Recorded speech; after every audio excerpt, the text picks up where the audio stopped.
In this crazy world, it's so hard to unwind. So I'm taking time just for me.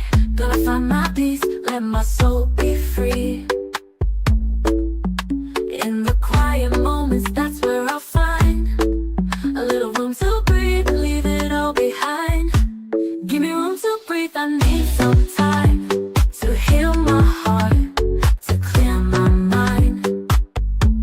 Gonna love myself, yeah, I believe in the power of me. Just give me room to breathe.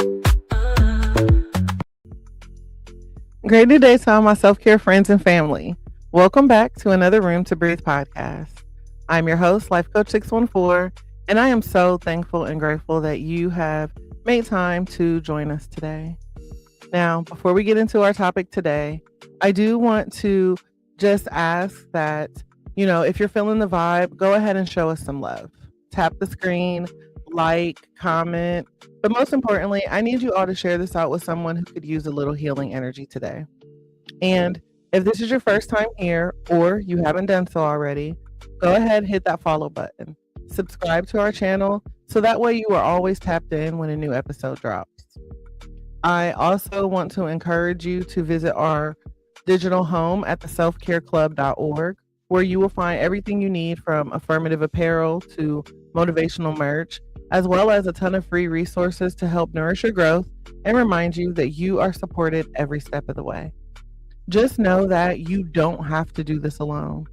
We are healing in community, growing one breath, one moment, one day at a time. So today, I encourage you to give yourself permission to pause, to make space for peace, for growth, most importantly for you.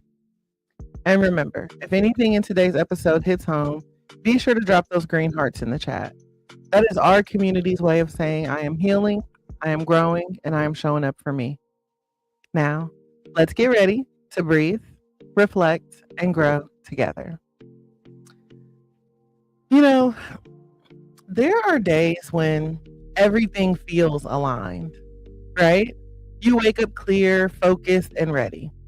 The ideas flow, the discipline feels natural, the vision feels close. And on those days, showing up feels easy. But this conversation isn't for those days. This is for the mornings when your body feels heavy, when your emotions are louder than your goals, when you're questioning yourself, when you're healing and building at the same time, when you're tired of starting over, when you don't feel powerful or polished or put together. Because the truth is, becoming who you're called to be will not always feel inspiring. Growth is not always aesthetic. Discipline is not always exciting. And consistency is not about riding emotional highs. It's about choosing who you are even when you're feeling shift. I think that over the years, we have been conditioned to believe that action should follow motivation, right? That we move when we feel confident, that we start when we feel ready, that we show up when we feel strong. But what happens on the days when none of those feelings are present? Do we stop? Do we shrink? Do we delay our own becoming because the mood isn't perfect? Or do we anchor into something deeper than emotion? And that's what we're going to talk about today, right? We're going to talk about the discipline of doing it anyway. Not from a place of hustle, not from a place of self-abandonment, not from the grind culture or the hustle culture, right? But from identity, from alignment, from self-respect. Because the version of you that you're becoming doesn't only show up when they feel like it, right? That version of you shows up because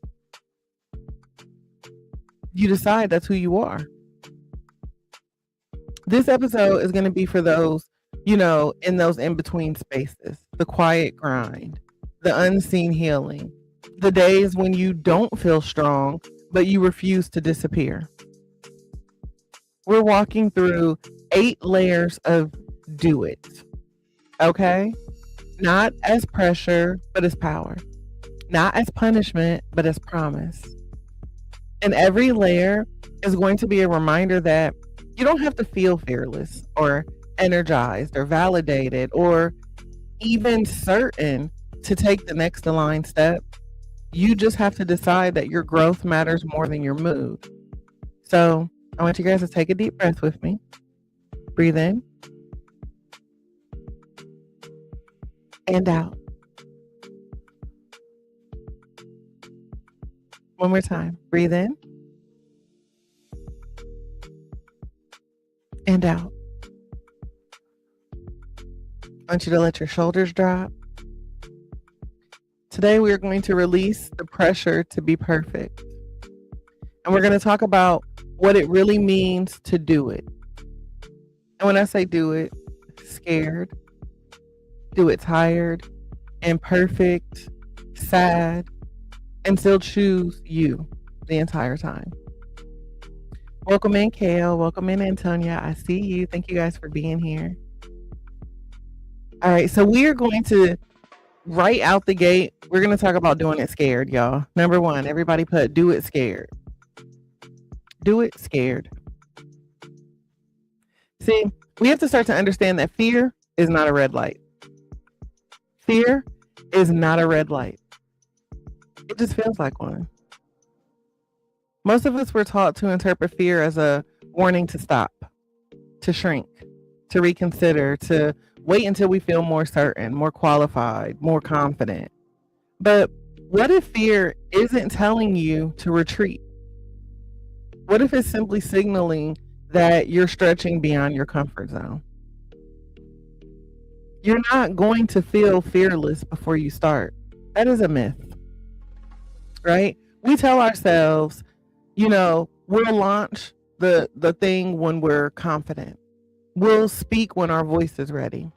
We'll apply when we feel fully qualified. We'll set the boundary when we're sure that they won't be upset. We'll, keep placing courage on the other side of comfort. But confidence is not a prerequisite for action. Confidence is a byproduct of action.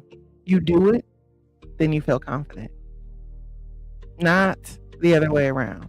You're not supposed to wait till you feel confident to do it, right? So again, confidence is not a prerequisite for action. Confidence is a byproduct of action.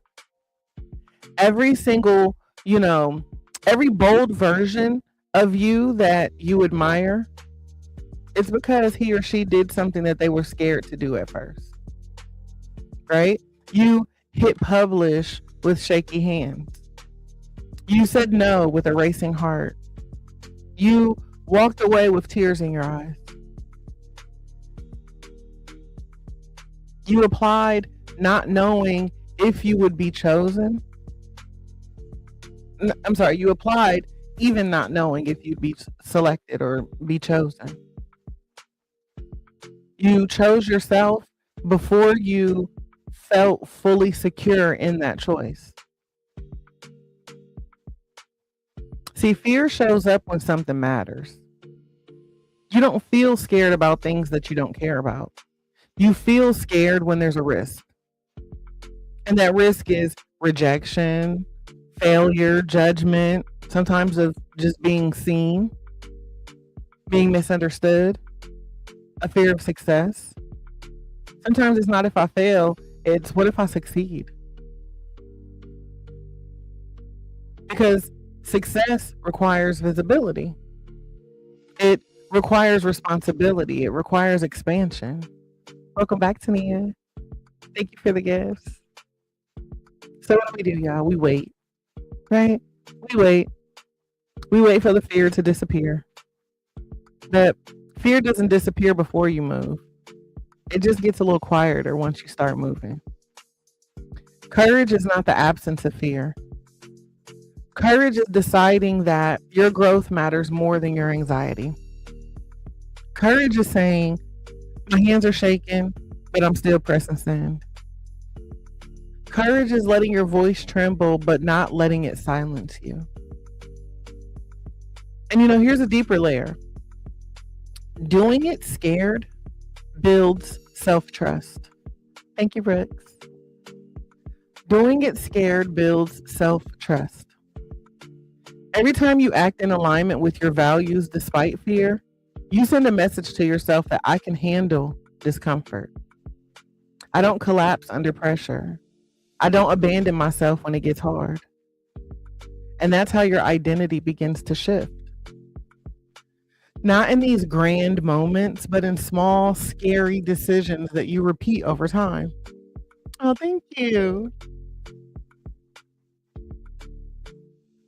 So maybe for you, do it scared looks like scheduling the therapy appointment that you've been avoiding. Having the conversation with them that you've been rehearsing in your head for months. Launching the offer before it feels perfect. Starting the fitness journey without waiting for Monday. Leaving the relationship that you outgrown. Applying for the opportunity that has been intimidating you. And yeah, your heart might race. Your mind might question you. Your body might tense up. Do it anyway. Because fear is not the proof that you can't. It's proof that you care. And the person that you're becoming does not wait to feel fearless, right? He or she moves while their voice still shakes. You act while doubt whispers. You grow while your comfort zone protests. So ask yourself, honestly, where am I waiting to feel fearless before I move? And what would shift if I decided to move scared? Do it scared. Number 2, do it tired. Yeah, this is about where I'm at today. Do it tired. I ain't even gonna hold y'all. I'm on number 2. Put that in the chat for me, y'all. Do it tired. And while y'all add do it tired to the chat, I want y'all to listen carefully.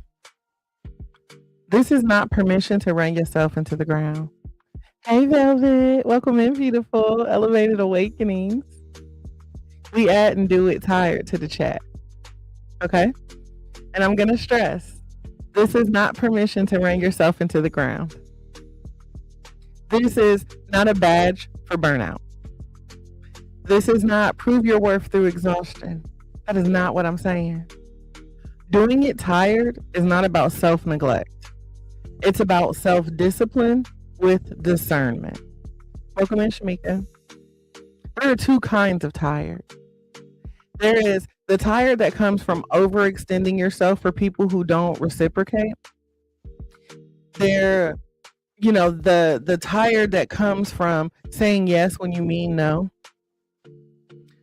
The tired that comes from proving and performing and overfunctioning. The tired that requires you to rest and boundaries, right? But there's also another kind of tired. The tired that comes from building. The tired that comes from healing deeply. The tired that comes from stretching your capacity. The tired that comes from breaking generational cycles. The tired that comes from choosing differently than you were raised. See, that tired isn't depletion. That tired is growth. And when you are that kind of tired, consistency doesn't mean pushing at 100. It means showing up in ways that honor both your commitment and your capacity. Some days doing it tired looks like scaling things down a bit instead of quitting. Instead of a full workout, you just choose to stretch. Instead of writing 5 pages, you write 1 paragraph. Instead of a 2-hour strategy session, maybe you just review your notes for about 15, 20 minutes.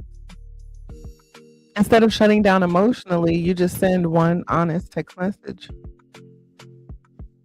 Consistency doesn't require peak energy. It simply just requires attention and intention, right? I think that we have been conditioned to believe that if we can't do it big, then we shouldn't do it at all, right? We always say, go big or go home. Well, shit, I'm gonna just go home. Like, I don't know about y'all, but I'm pretty sure 6 days out the week, I'm gonna be like, well, I'm just going home. Because we've been conditioned to think that if we cannot do it big, we should not do it at all. That if we cannot show up perfectly, we might as well just skip it. But that all or nothing mindset is what sabotages long-term discipline. Some days your best is 90%. Some days your best is 40%. Some days your best is 10%. But if 10% is your honest capacity for the day and you give it, that counts. Because what you are protecting is not productivity. What you're protecting is your identity, right? So when you show up tired but aligned, you are reinforcing the truth that you are someone who keeps a promise to his or herself. Me choosing to show up today, y'all know I'll push the button and tell y'all, no podcast today, your girl tired. But me showing up for me today and for you today was me reinforcing that I keep promises to myself, that I made a commitment to me. And see, that builds your self-respect. So do it tired. And I think it's important that we also talk about emotional tired, right? The kind that doesn't show up in your body first, it shows up in your spirit. Anybody know what I'm talking about? Where you're tired of explaining yourself, tired of being misunderstood, tired of carrying emotional weight, tired of doing the inner work. Anybody else get tired of healing? Like, why we gotta keep doing this every day? On those days, doing it tired might look like not reacting. It might look like choosing silence instead of escalation. It might look like going to bed instead of overthinking. It might look like keeping the boundary even though you're exhausted from defending them. Because that's discipline, right? Not dramatic, not flashy, but powerful. Welcome in, Jordan. And see, here's the balance. Doing it tired must be rooted in awareness. So if you are chronically exhausted, constantly overwhelmed, consistently resentful, that is not the tired that we push through. That is the tired we investigate. Because consistency without boundaries becomes burnout. And burnout is not strength. So the question has to become, am I tired because I'm building? Or am I tired because I'm betraying myself? If you're building, then you have to scale, adjust, and breathe, but don't disappear. But if you're betraying yourself, I need for you to pause, reset, protect your energy, and then rebuild sustainably. Doing it tired is about resilience. It's about rhythm. Hey Mars, Elevated Awakening's beautiful. It's about knowing that discipline is not loud, it is steady. You don't have to be energized every day to stay committed to your life. You just have to decide that your goal still matters, even when you're low on gas. And some days, maybe consistency just looks like showing up softly instead of showing up strong.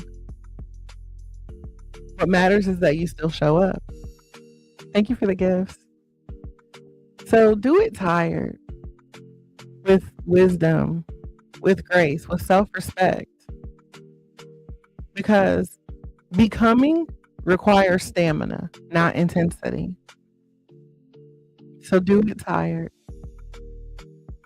Number 3, add it to the chat. Do it unseen. Do it unseen. Look, I know that everybody love a glow up. You said sometimes it's watching this podcast, period. That's all we got sometimes, right? And then really, that's why I show up. That's why I choose to do it tired. Because I know that somebody needs to hear it, right? So yeah. Do it unseen. So again, I know that everybody loves a glow up. Everybody claps for the before and after. We like the big reveals. But who applauds the middle? Like, we like the before and the after. But what about this messy shit in the middle, y'all? Nobody sees the nights that you cry and still show up the next morning. Nobody sees the journal pages that are filled with prayers and processing. Nobody sees the therapy sessions, the rewiring, the self-corrections. Nobody sees the times you almost folded and didn't. Yet that's where real consistency lives, in private. We live in a culture that rewards visibility, right? Likes, comments, shares, engagement, metrics, validation. But the most powerful growth happens off camera, right? The discipline that changes your life is rarely glamorous. It's quiet. It is repetitive. It is often unnoticed. Doing it unseen means that you keep working on you even when nobody else is clapping. You keep reading when nobody asks you what book you're on. You keep saving money even when nobody knows what your financial goals are. You keep going to the gym when there's no transformation post yet. You keep praying when your breakthrough hasn't shown up. You keep choosing peace when nobody acknowledges your emotional maturity. That's integrity. Because if you only show up when people are watching, your discipline is dependent on attention. And attention is inconsistent, right? All my content creators, y'all know that attention comes and it goes. We got 20 people today. We got 1,000 people tomorrow. We got nobody next week, right? It spikes and it drops. It celebrates and it forgets.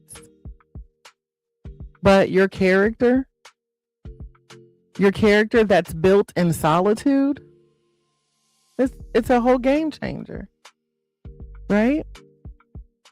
I don't believe, Rare Saint, that it's a sin to want fame.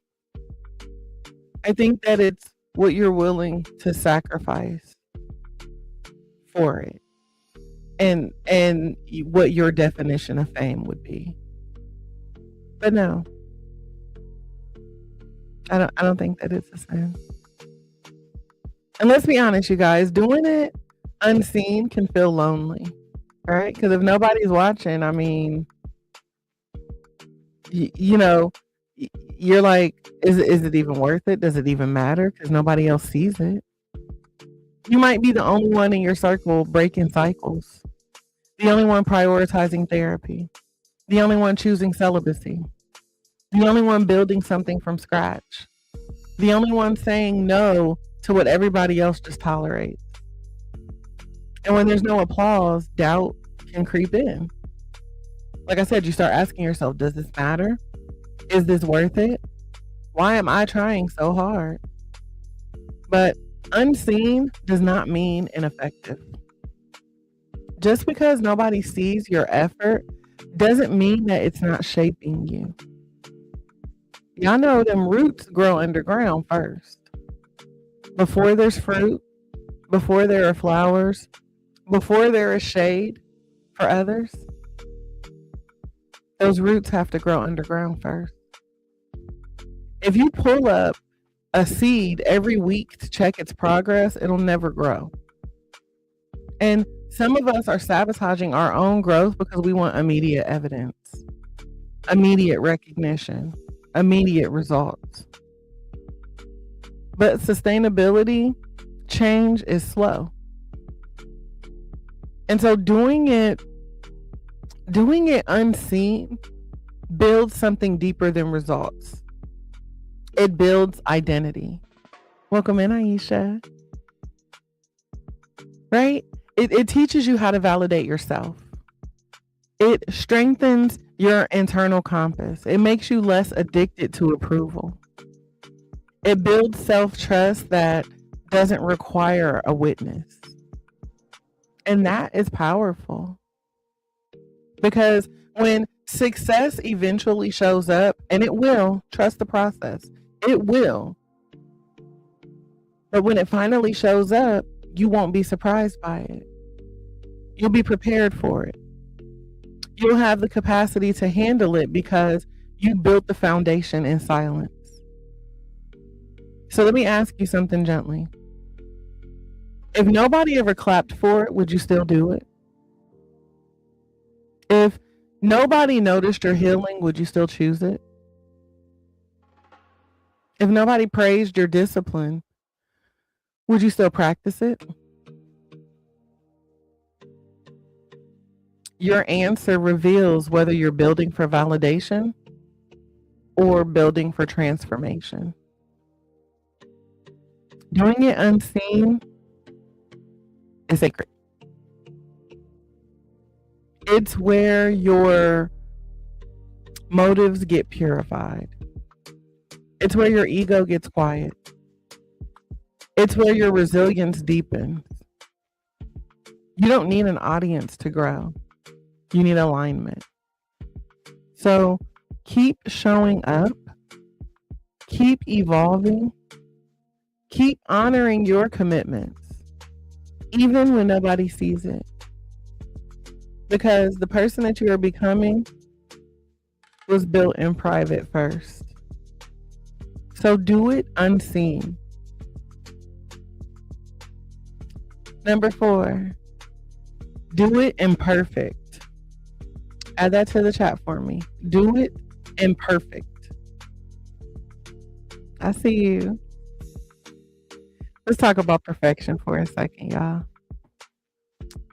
Perfection feels productive, right? It feels responsible. It feels polished. It feels like you're doing it right. But a lot of times, perfection is just fear in a really pretty outfit. It's overthinking disguised as preparation. It's delay disguised as discernment. It's procrastination wrapped in, I just want to be excellent, right? Welcome in, Ebony. So when you think about, the excellence, right? Excellence is beautiful. Not gonna hold you. Excellence, amazing. But perfectionism, that's control. It's like a power trip. And a lot of times control is rooted in fear. Welcome in, Tamika. Fear of judgment, fear of criticism, fear of looking foolish, fear of not being received well, fear of confirming the insecurity that you've always wrestled with.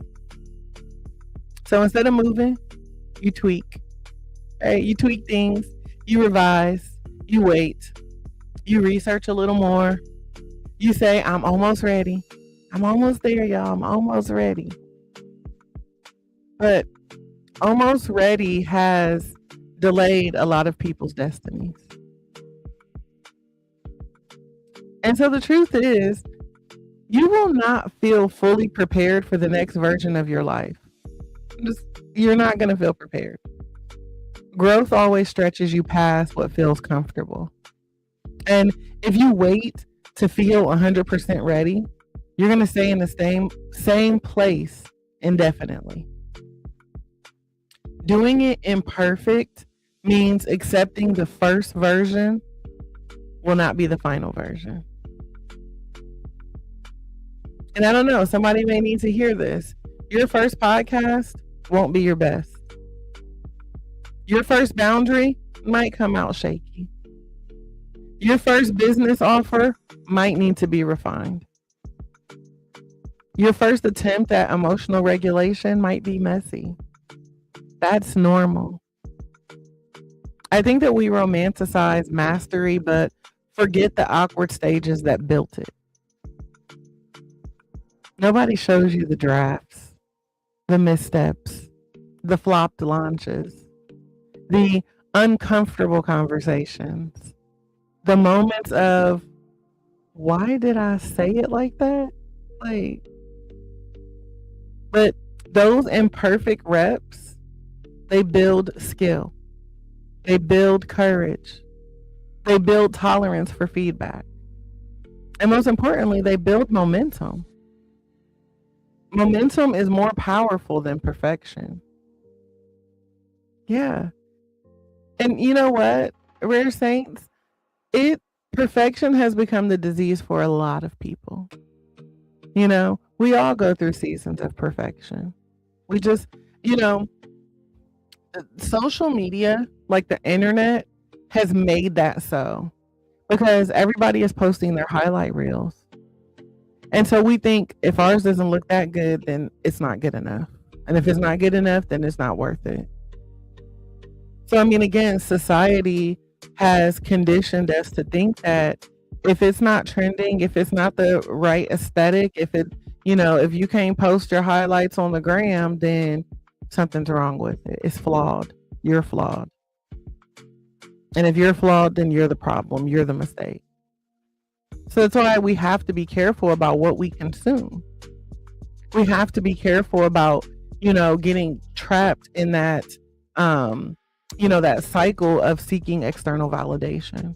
Like, you just have to be really, really careful what you consume. And, even us watching reality TV, we watch all these real, whatevers from wherever, and we think, oh, this is how life is supposed to look. But it's not. Most of that stuff is scripted, and it's, just to get our attention, to keep us hooked. And then all of a sudden now we try to mirror our life to these people.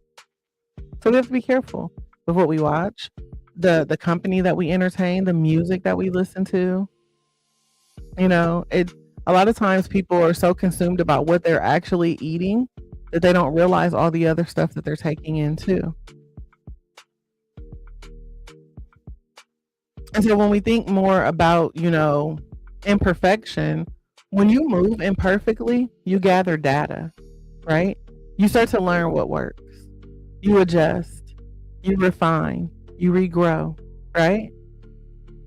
You keep growing, you keep evolving. When you wait for perfection, you gather nothing but doubt. And I can even take that a little bit deeper for you.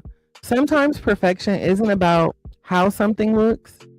It's about how you are perceived. Because, let's face it, you want to be the composed one, the articulate one, the strong one, the unbothered one. Yes, Butterfly. Butterfly said, guard your gates, saints. Guard your gates. And she's referring to what you see, what you hear, what you eat, right? The gates, those senses, your the things that you take in. Granny Faye, welcome in. And so, for those of us who want to be, the one who's unbothered, the strong one, all of these things, you end up avoiding situations where you might look unsure, vulnerable, aka human. But growth requires visibility in your unfinished stages. You cannot evolve in hiding. That's why we out here healing out loud, right? You should never be ashamed of what you've survived. You cannot evolve hiding. And let me say something that may set somebody free today. Imperfect doesn't mean careless. Imperfect means honest effort. Imperfect means learning publicly. Welcome in, Erica. Imperfect means showing up before your voice feels polished. You're allowed to be in process. You are allowed to still be healing and still be leading. You're allowed to be learning and still be teaching. You are allowed to build while figuring it out. And the deeper truth is that done imperfectly is better than postponed perfectly. Perfection stalls identity. Action shapes identity. So understand that every single imperfect step that you take reinforces this belief that I am somebody who moves. I am someone who tries. I am someone who grows. And that builds self-trust.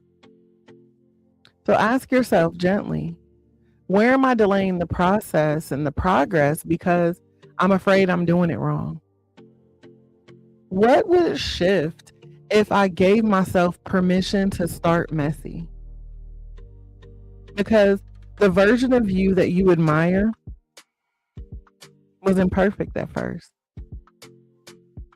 But you learn through repetition. You redefine through experience. You grew through discomfort. So do it imperfect. Let it be messy. Let it be real. Let it be yours. Because perfection is not the goal. Progress is. And progress requires movement. So move. Do it imperfect. Now this next one might get somebody, okay?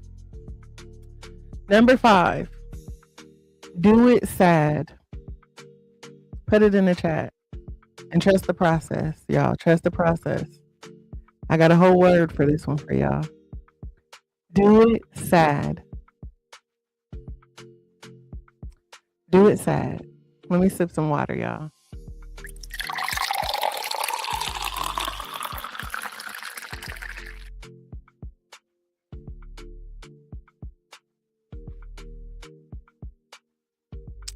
There is this lie that says you have to be emotionally stable to be consistent. That you have to be fully healed to move forward. That you have to wait until the grief passes. That you have to wait or you have to get it together before you show up. Your life does not pause for your processing. And your purpose doesn't disappear because you're hurting. There will be seasons where you are grieving and growing at the same time. You're building a business while your heart is breaking. You are parenting while you are emotionally exhausted. You are working while navigating loss. You are healing from betrayal while still showing up for your responsibilities. And sometimes that feels unfair. Thank you, Fearless. Welcome in. Sometimes that feels unfair. Because when you're sad, your energy is low, right? Your mind is heavy, your spirit is tender. The simplest tasks feel amplified. The smallest inconveniences feel overwhelming. And in those moments, it is tempting for us to withdraw completely. And let's be clear, rest is necessary. Processing is necessary. Crying is necessary. Feeling is necessary. We do not bypass emotions here. We feel all the feels here. Okay? We do not suppress it.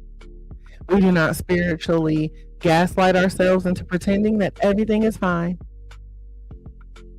But doing it sad doesn't mean that you're pretending you're not sad. It means choosing not to abandon yourself while you are. There is a difference. Doing it sad might look like going to therapy even when you'd rather stay in bed. It might look like taking a walk while the tears fall from your face, from your eyes. It might look like answering one email instead of 10. It might look like showing up for your child even though you're carrying disappointment. It might look like praying through the pain instead of running from it. It's not about ignoring your sadness. It's about refusing to let your sadness dictate your identity. Because again, sadness is a feeling. It's not your future. It is not your capability. It is not your capacity. It is a feeling. And here's the part that I think we don't talk about enough. Sadness can coexist with discipline. You can cry and still be committed. You can feel low and still be loyal to your goals. You can process and still be progressing. We don't have to choose one or the other. But again, we have been conditioned to think that strength means unbothered, right? But real strength is continuing in alignment even when your heart is tender. And so I'm going to say this softly. Some of you are strong in ways that nobody sees. And I know this firsthand because I have conversations with many of you off screen and in private, right? I know that you are navigating grief quietly. I know that you are mourning versions of yourself that didn't survive the growth. I know that you're carrying disappointments you never announced publicly. You are healing from things that people have yet to apologize for. And you're still showing up. That's not weakness. That is resilience. But doing it sad also requires compassion. So on the heavy days, the expectation must shift. You don't demand peak performance from a grieving heart. You demand honesty. You demand gentleness. You demand effort that matches your capacity. Some days doing it sad means you do less, but you don't disappear. And that's powerful. Because what you're protecting is continuity, right? When you stop entirely every single time you feel low, you train your nervous system to associate emotion with collapse. But when you take small aligned steps despite the sadness, you teach your body, you teach your nervous system that you are stable, right? That you can feel deeply without falling apart completely. That builds emotional endurance. So ask yourself, where have I been telling myself that I have to feel better before I can move forward? What small steps could I take today, even in this emotional space that I'm in? Doing it sad is not about denying your humanity. It's about honoring your humanity while still choosing your becoming. You are allowed to hurt. And you're allowed to still grow. So do it sad. Number 6, do it doubting. Somebody like, Dad, Coach, get off my toes. Do it doubting. I don't care. Do it anyway, right? Do it doubting, y'all. Doubt has a way of showing up at the worst possible time. Right? Right before you press in, right before you walk into the room, right before you make the investment, right before you set the boundary, and right before you level up. Doubt is like, it's me. What we doing? Right? It whispers, who do you think you are? It asks you, what if you fail? It warns you, you're not ready yet. It reminds you of every single past mistake, and it magnifies every single insecurity. And if we're honest, doubt can sound logical, right? That doubt can sound responsible. It can sound cautious. It can sound wise. But a lot of times, doubt is just your comfort zone trying to keep you small.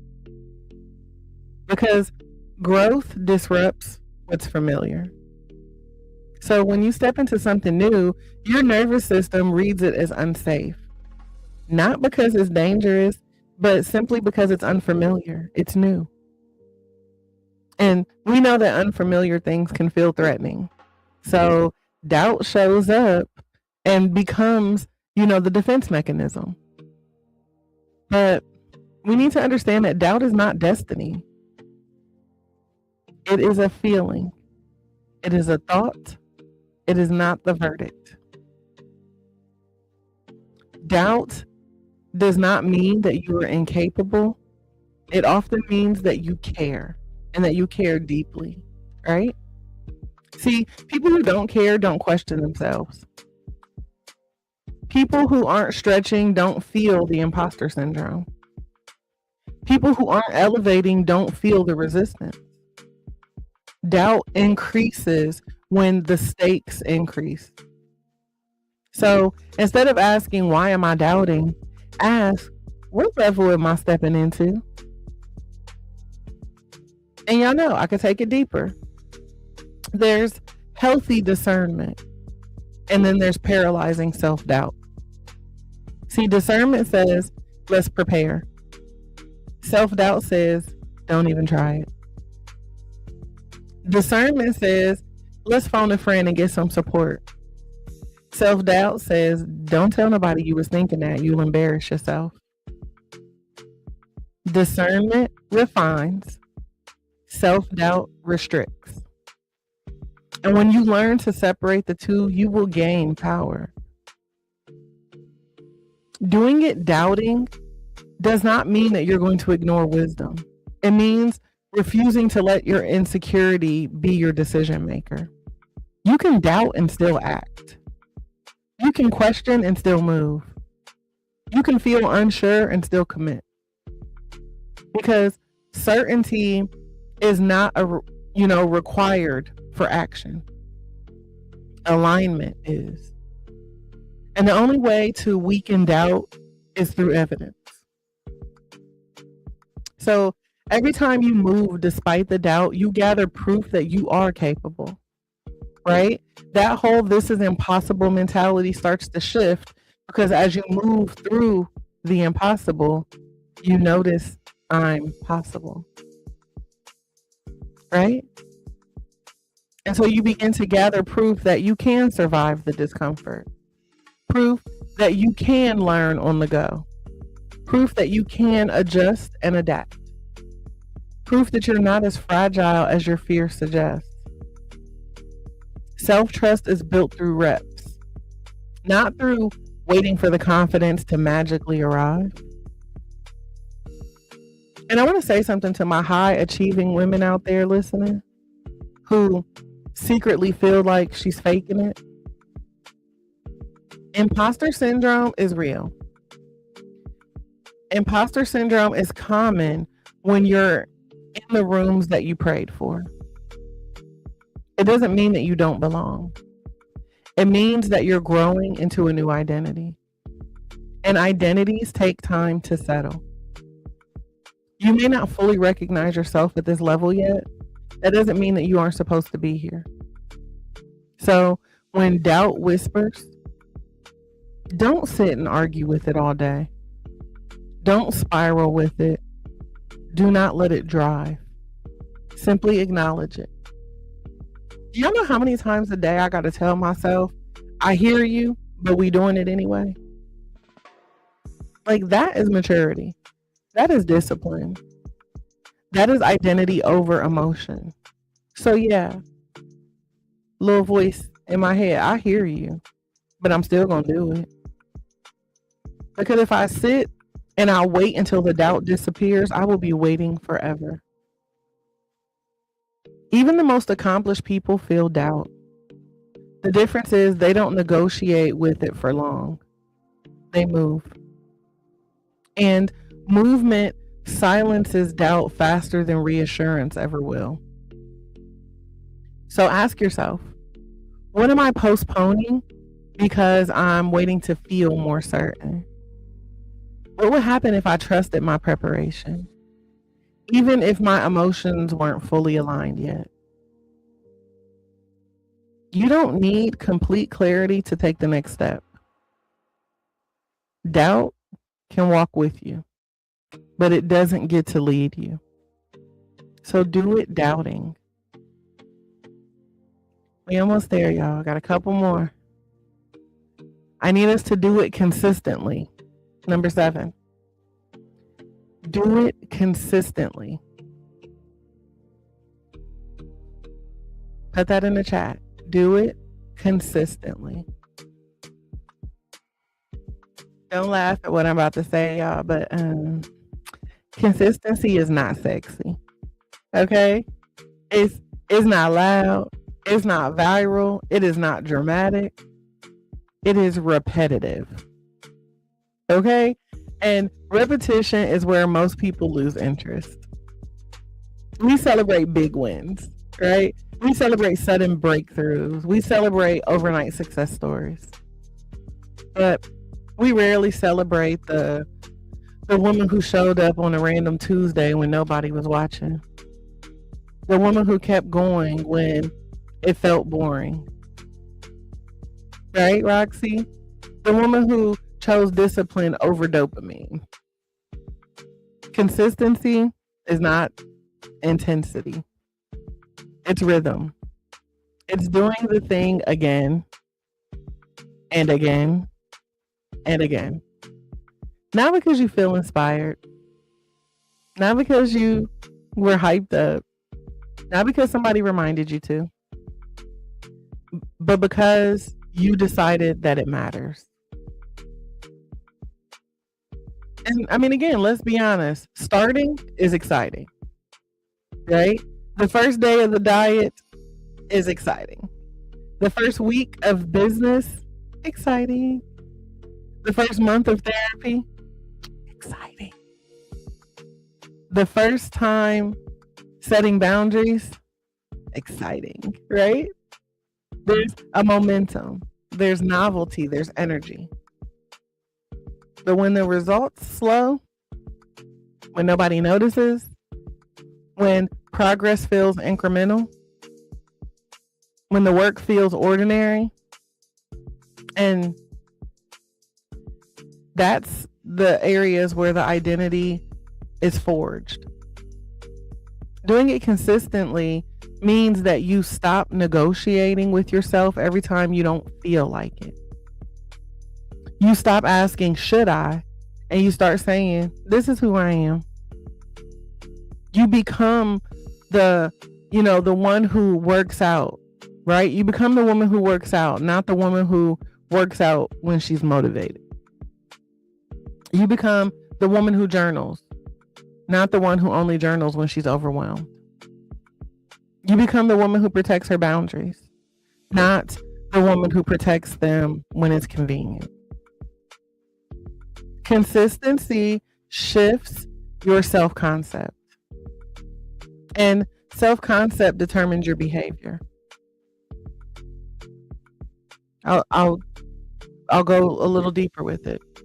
If you see yourself as inconsistent, unreliable, always starting and stopping, your actions will follow that belief.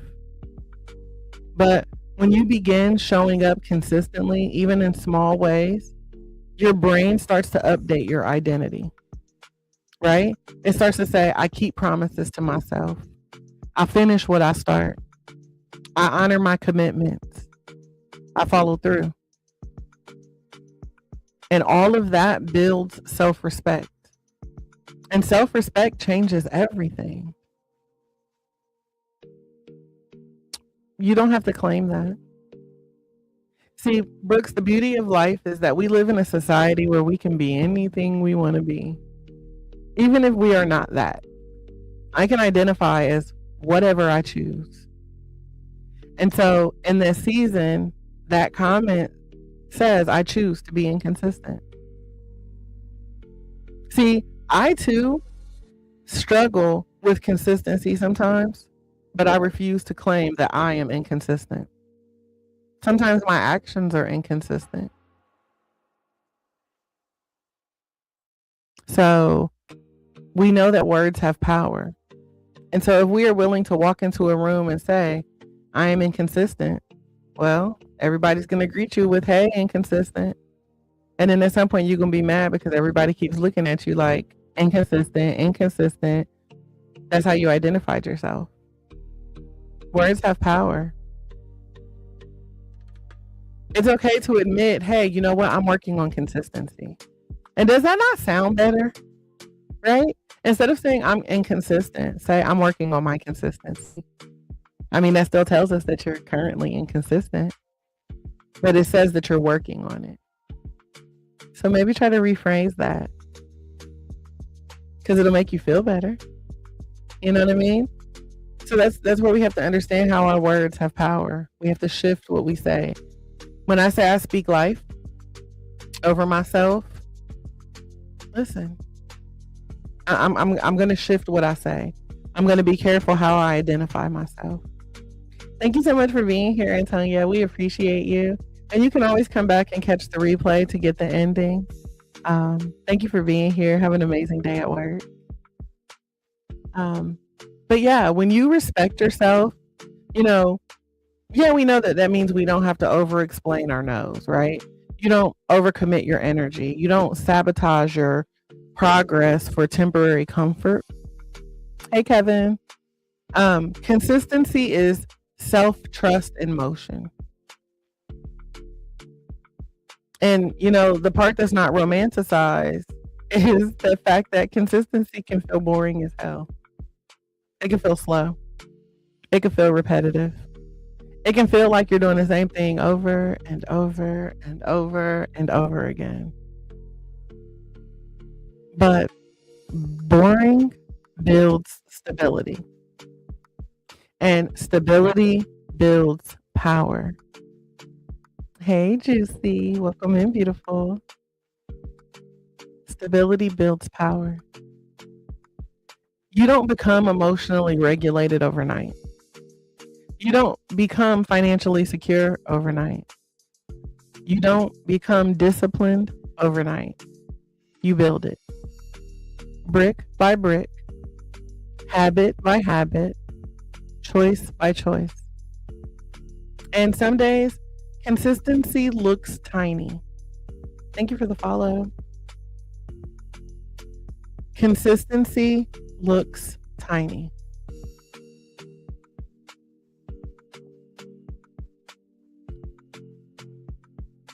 And when I say that, I'm talking about drinking the water, going to bed on time, reading one page of the book, choosing not to text them back, logging into the meeting, praying again, right? These are just tiny choices repeated again and again and again.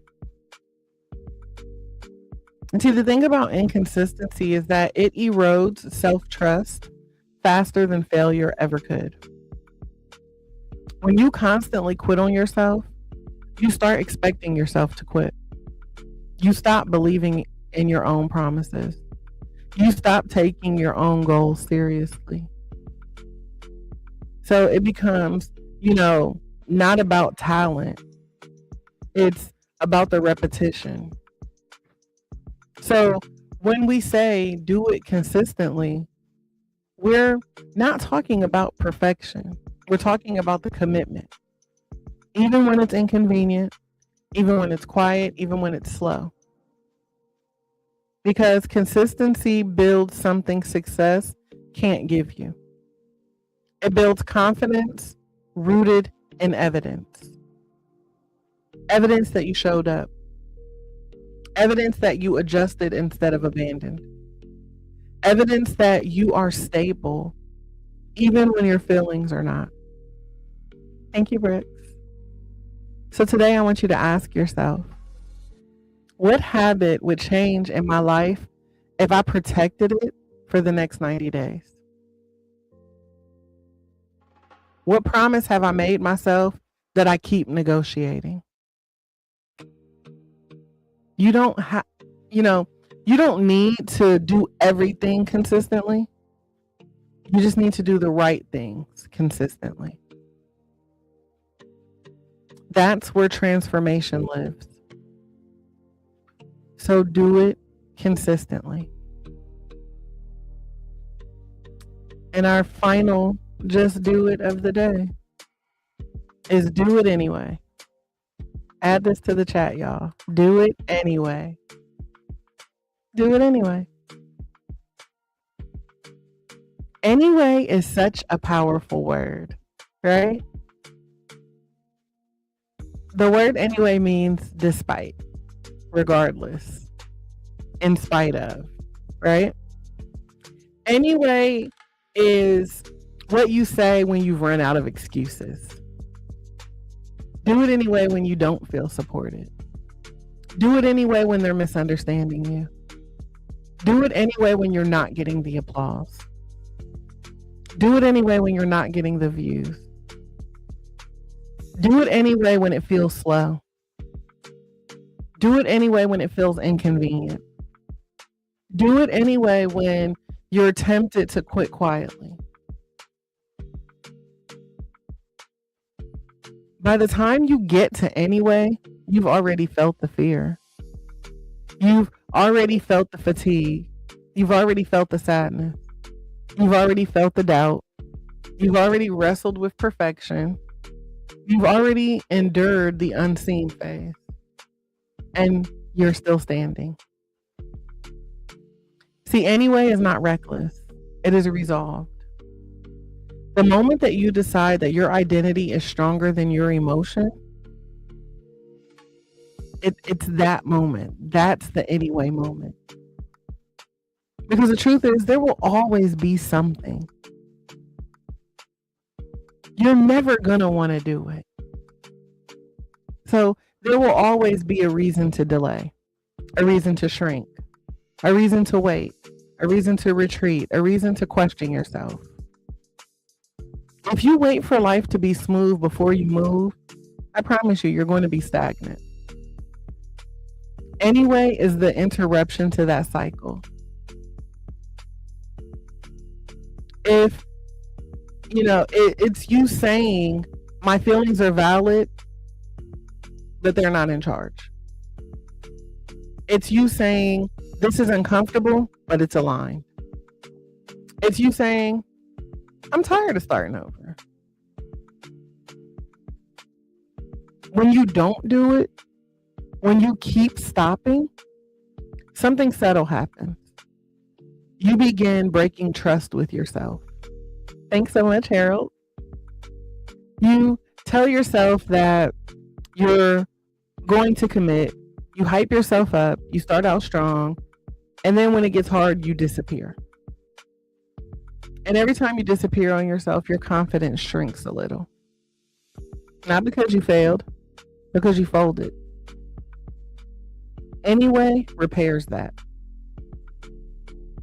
Every time you follow through despite the resistance, you restore self-trust. You remind yourself that I do not abandon me. And that is powerful. Because life is not built on motivation, it's built on momentum. Momentum requires movement. Movement requires decision. Decision requires ownership. Anyway is the ownership. So it's you choosing discipline over drama. It's you choosing growth over comfort. It's you choosing long-term peace over short-term relief. And sometimes anyway looks quiet.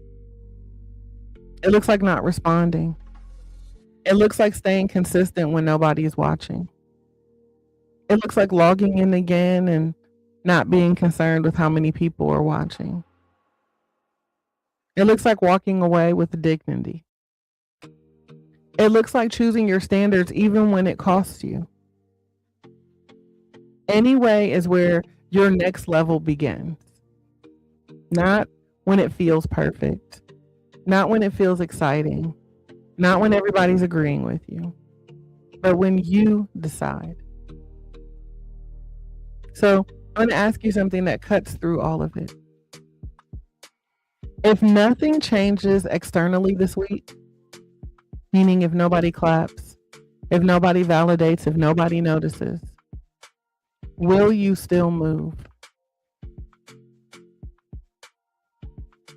Because the person that you're becoming doesn't need applause to be disciplined. You need alignment. And alignment does not wait for ideal conditions. It moves anyway. So choose one thing, one habit, one boundary, one dream, one step towards healing, and do it. Not because it's easy, not because you feel strong, not because it's convenient, but because you decided who you are. Do it anyway. So family, understand that there will never be a perfect day. Okay? There will never be a season where everything feels aligned at the same time. Your emotions are going to fluctuate. Your energy will shift. Life will life. Unexpected things will happen. Old wounds will resurface. People will misunderstand you. Results will take longer than you hoped. There will always be something. The question was never, will I feel ready? The real question is, who am I committed to becoming? Who am I committed to becoming? Because every single time you choose to do it, scared, tired, unseen, imperfect, sad, doubting, you weren't just completing a task, you were reinforcing your identity. Who am I committed to becoming? You were telling yourself that I am someone who shows up. I am someone who keeps promises. I am someone who grows even when it's uncomfortable. See, identity is stronger than emotion. Motivation will come and go. Excitement will spike and fade. Validation will appear and disappear. But discipline, rooted in self-respect, that stabilizes you. This conversation wasn't about hustle. It wasn't about grinding through the pain. It's not about ignoring your feelings. It's about choosing alignment over avoidance, consistency over chaos, growth over comfort. You don't need to overhaul your life tomorrow. You don't need 10 new habits.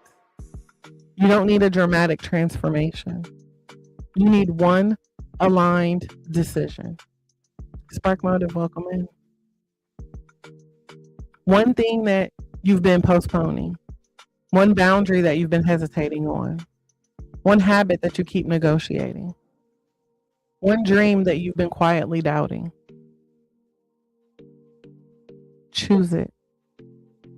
And this week, do it anyway. Even if it's small, even if it's imperfect, even if it's quiet or nobody sees it. Because the person that you are becoming is not built on perfect days. He or she is built on consistent ones. So take a deep breath with me, in through your nose, Exhale from your mouth.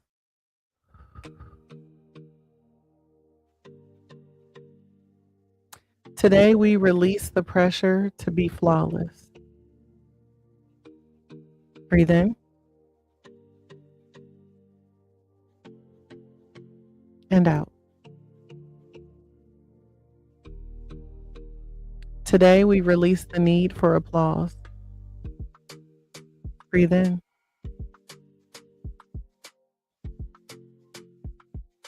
and out. Today, we release the expectation that it has to feel amazing every time.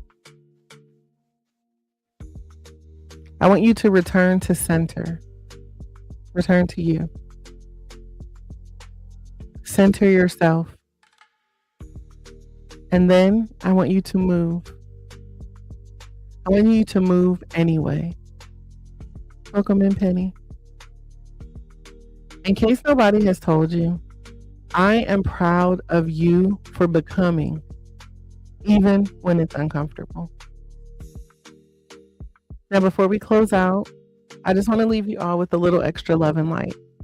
As always, I encourage you to keep breathing through the highs, the lows, and every moment in between. I want you to keep choosing peace even when it feels out of reach. And know that here at the Self-Care Club and within this Room to Breathe family, you will always be seen, always valued, always supported. So don't you ever be afraid to take up space, speak your truth, and make a little room for you to breathe. I love each and every one of you to life, and I am praying that your day is not just amazing, but aligned, intentional, and yes, on purpose, filled with purpose. This has been another Room to Breathe podcast, and I look forward to connecting with you all again soon. Remember, tomorrow the podcast is going to be exclusive on YouTube. So if you have not yet subscribed to our YouTube channel, head over there at Room to Breathe Project. So that way you can join us tomorrow. Tomorrow we're going to sit down with Carlin Ben. Y'all, that's our love is the verb, and I am the subject queen, okay? It's going to be a great conversation tomorrow, just like all of our other Preacher Fridays have been amazing conversations. So I do encourage you all, like I said, to subscribe to our YouTube channel at Room to Breathe Project. So that way you can join us in the live chat there. For those of you who are not yet a part of our Room to Breathe community on School, again, I encourage you to check out the link in my bio or just visit selfcareclub.org so you can get your instant access to the group. It is a free support community where you will be joined by like-minded individuals who are choosing, keyword choosing, to heal out loud. So again, I look forward to connecting with you guys again soon. I will see you tomorrow on YouTube. For everyone else, I will see you on Monday back here on TikTok, 9 a.m. And if anybody wants to join us for the after party, come over to the TikTok side, same name, at Room to Breathe Project, and vibe with us for a little bit while we continue making room to breathe. I thank you guys. And again, I pray that you have an amazing day. Enjoy your weekend.